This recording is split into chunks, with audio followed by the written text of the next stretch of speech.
Hai, Assalamualaikum dan selamat pagi semua. Hari ni kita bertemu lagi dengan kita Zai. Jadi hari ni kita nak buat art.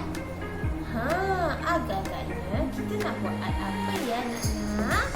Tapi sebelum tu kita nak tunjukkan kepada anak-anak satu video dahulu. Video apa namanya? Jom kita tunjukkan dan kita tengok sama-sama.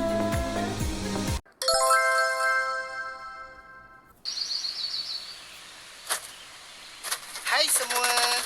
Hai Abang Edi. Anak-anak, jom kita belajar tentang badan burung dengan Abang Edi. Yeay! Hurra, hurray! Oh, mari semua kita mengenali Badan burung bersama-sama.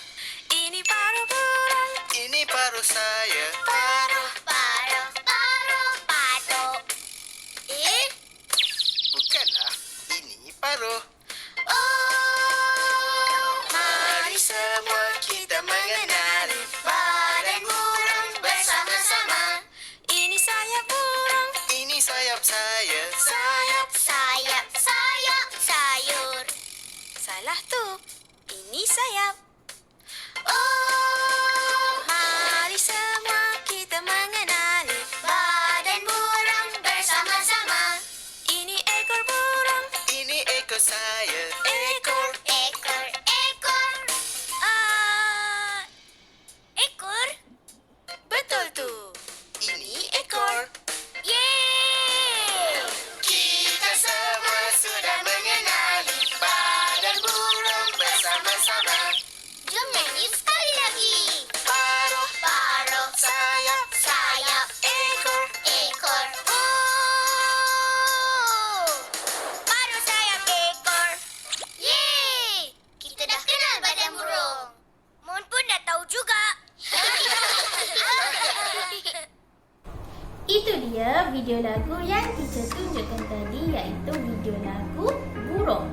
Jadi bermakna hari ni kita nak buat art burung kertas.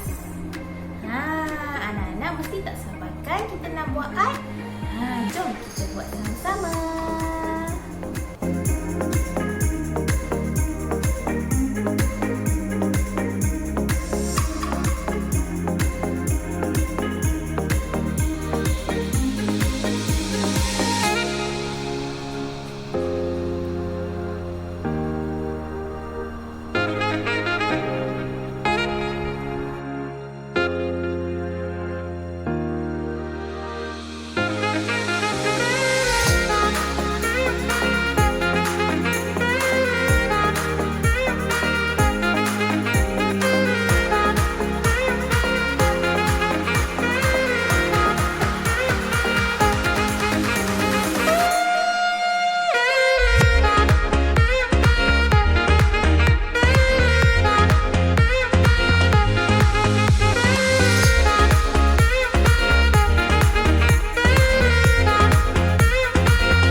kita siapkan bersama-sama.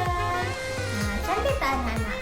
Mestinya cantik. Okey, itu sahaja pembelajaran kita pada hari ini, iaitu membuat art burung kertas. Okey, bicara anak-anak semua bergembira ya pada hari ini. Okey, itu sahaja. Bye.